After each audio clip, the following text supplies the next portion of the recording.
siempre es necesario poder entender cuál es la intención que los autores sagrados tenían cuando, inspirados por Dios, dejaron consignada por escrita la Sagrada Escritura. Algunas personas que no conocen esa intención denigran de la palabra de Dios diciendo sencillamente que la Biblia es un libro violento y que la Biblia de lo único que habla es de asesinatos, de masacres, de genocidios, de adulterios, de violaciones de toda clase. Porque creen que los protagonistas de la Sagrada Escritura son los seres humanos, son las personas. El protagonista de la Sagrada Escritura es Dios. Y yo quisiera que ustedes hoy, todos y los que me escuchan después, cambiemos un poquitico y nos demos cuenta que la Biblia no exalta la violencia de los seres humanos, sino la misericordia de Dios frente a la violencia de los seres humanos. Decir que la Biblia no está poniendo sobre un podio, poniendo como ejemplo a ningún hombre violento, adúltero, asesino, perseguidor, sino lo que Dios es capaz de hacer en un violento, asesino y perseguidor. Porque siempre lo que salta a relucir es eso. Y quiero que lo miremos de esa forma. Si ustedes miran a Moisés, Moisés ciertamente fue un hombre asesino, pero Dios lo redimió. Entonces el protagonista no es Moisés, el protagonista es Dios que lo redime. Si ustedes miran a un hombre como Pablo, el apóstol que se fue después de apóstol, Pablo simplemente fue un hombre perseguidor de la iglesia, pero Dios lo redimió. Por lo tanto, el protagonista de esa historia no es Pablo que persigue, es Dios que redime. Y quiero que esa sea la lectura que nosotros aprendamos a hacer. ¿Qué puede hacer Dios con una persona que en algún momento ha llevado su vida de manera torcida, inadecuada, en oscuridad? Y un día el Señor sale a su encuentro y lo convierte. Lo que hizo en un hombre recaudador de impuestos como Mateo, lo que hizo en una mujer como María Magdalena, de la que dice el Evangelio que sacó 7 demonios. El protagonista no son los demonios de María Magdalena. El protagonista no es el recaudo que hacía Mateo cuando sumaba o recogía los impuestos. No. Hagamos otra lectura que hizo el Señor con ellos. Y vamos más allá, ¿qué puede hacer Dios con nosotros? Porque hoy empieza en el libro de los Hechos de los Apóstoles una de las historias de conversión, yo diría que es de las más bonitas de la Sagrada Escritura, que es la conversión de Pablo. ¿Cómo llegó a Pablo a ser el gran apóstol Pablo? El que la iglesia podría llamar perfectamente el superapóstol. El hombre que durante 36 años aproximadamente viajó por el mundo conocido predicando y llevando el Evangelio, y que gracias a él el Evangelio llegó a nosotros, a América, no porque él haya venido a América, sino porque dice la historia y dice la tradición que también evangelizó parte de España, y que al haber evangelizado parte de España, los españoles nos trajeron a nosotros el Evangelio. Por lo tanto, también somos discípulos de Pablo por la evangelización. Pablo era un hombre de esos religiosamente convencido, estricto, un hombre que llevaba su fe judía con muchísima convicción. Era un hombre muy celoso de la Sagrada Escritura, muy celoso de la ley de Moisés, muy celoso de las tradiciones judías, formado de manera rigurosa por Gamaliel, que a días anteriores les hablé un poquitico también de él, que fue el que intervino delante del Sanedrín cuando estaban procesando a Pedro y a los demás apóstoles que les intentaban prohibir que predicara la palabra de Dios. Pablo fue discípulo de Gamaliel. Pablo fue educado en la escuela judía. Pablo era un judío circuncidado a los 8 días, que amaba a Dios, porque Pablo amaba a Dios. La gente cuando oye hablar de la conversión de Pablo creen que Pablo era un hombre que no amaba a Dios. No, Pablo era un hombre creyente y amaba profundamente a Dios, pero sentía como una amenaza a este nuevo grupo de personas que predicaban a Cristo resucitado, que en un principio Pablo no cree que eso sea posible. Pero cuando el Señor Dios se le aparece a Pablo en el camino, porque Pablo va hacia Damasco para meter preso a todos los discípulos de Jesús, esa es la orden que tiene, el permiso que le han dado, el Señor Jesús se le aparece y le dice: Pablo, Pablo, ¿por qué me persigues? Él, en medio de la ceguera, porque ha quedado deslumbrado, dice: ¿tú quién eres? Yo soy Jesús Nazareno, a quien tú persigues. Y empieza ese proceso de conversión de Pablo, que fue un proceso largo, lento, porque no creen ustedes que a Pablo las comunidades creyentes lo recibieron de una vez. La gente estaba como muy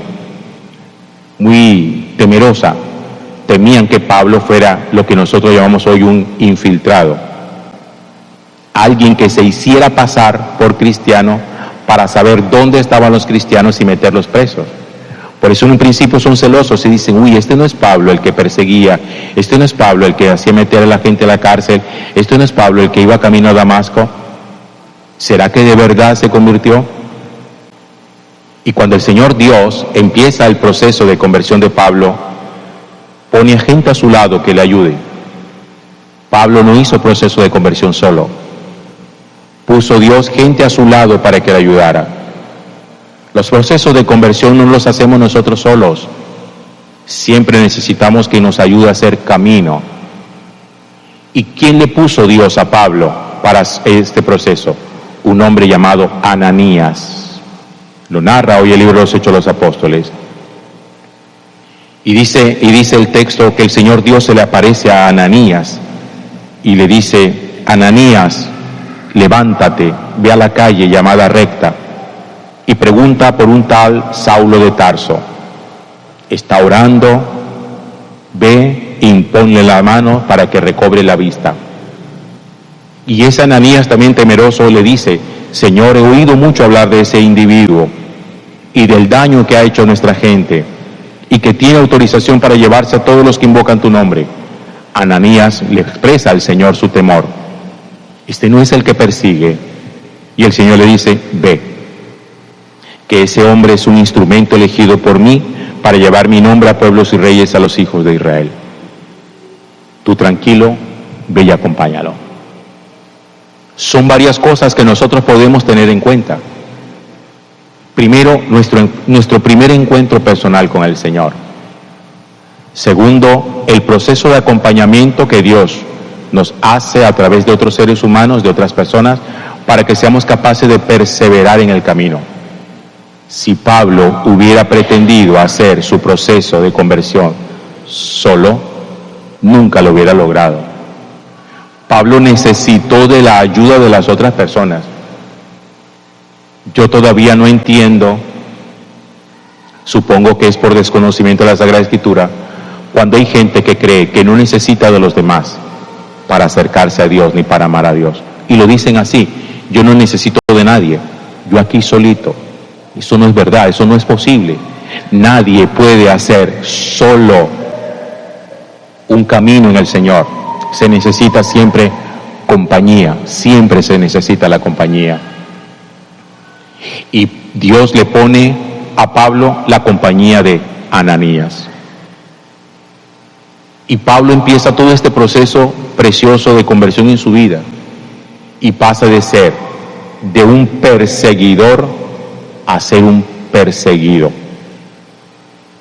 Un hombre que odiaba a los discípulos de Jesús y que los hacía meter presos, a ser un hombre odiado por ser discípulo de Jesús. Pero yo quiero que nosotros pensemos en este detalle.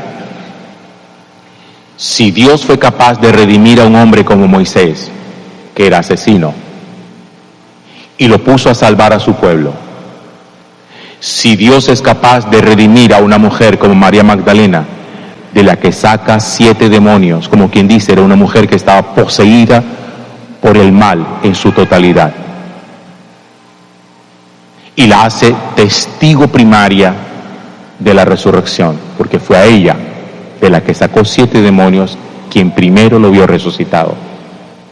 Si Dios es capaz de hacer de un hombre como Pablo, que era un perseguidor, un superapóstol?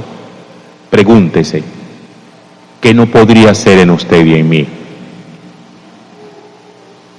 Hay una cosa que yo llamo soberbia de pecado.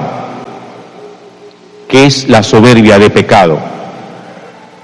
Que uno a sus pecados le añade la soberbia de creer que ya nadie puede hacer nada por mí.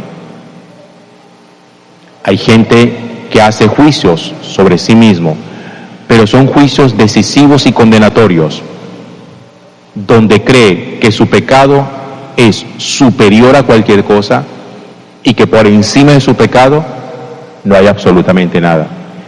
Es más, cree que ni siquiera Dios los puede perdonar. Por eso hay gente que dice, es que esto no lo perdona ni Dios. Eso es soberbia de pecado. Cuando uno se da por perdido, cuando uno ha sido juez de sí mismo, pero un juez condenatorio, y cuando uno cree que su pecado es mayor que la misericordia de Dios y que Dios con nosotros nada puede hacer. Cada vez que ustedes lean la Sagrada Escritura y vean estas historias narradas de hombres redimidos por Dios, pero también de hombres que rechazaron la misericordia de Dios, porque aparecen los dos. En la Sagrada Escritura aparecen los que vivieron una vida oscura y Dios los redimió, y también los que vivieron una vida oscura y que nunca aceptaron la misericordia de Dios, que es el ejemplo típico de Judas Iscariote. Judas murió de soberbia de pecado. Judas estaba plenamente convencido de que su falta era tan grave que es que lo mío no tiene perdón de Dios, ni siquiera Dios me puede perdonar, así que lo único que me toca es la muerte. Yo le pregunto a usted, ¿tiene soberbia de pecado? ¿Usted cree realmente que en las equivocaciones que haya tenido en su vida, cualquiera que haya sido, ni siquiera Dios puede hacer algo? Eso es soberbia de pecado y eso es engaño del espíritu del mal, que cuando nos invita a pecar nos dice, tú tranquilo que no pasa nada, pero que cuando hemos pecado el espíritu del mal nos dice definitivamente tú sí eres un miserable, tú no tienes perdón de Dios. Y ahí está permanentemente engañándonos. Nos engaña para pecar y nos engaña para hacernos creer que la misericordia de Dios nosotros no la podemos alcanzar. Gloria al Padre y al Hijo y al Espíritu Santo.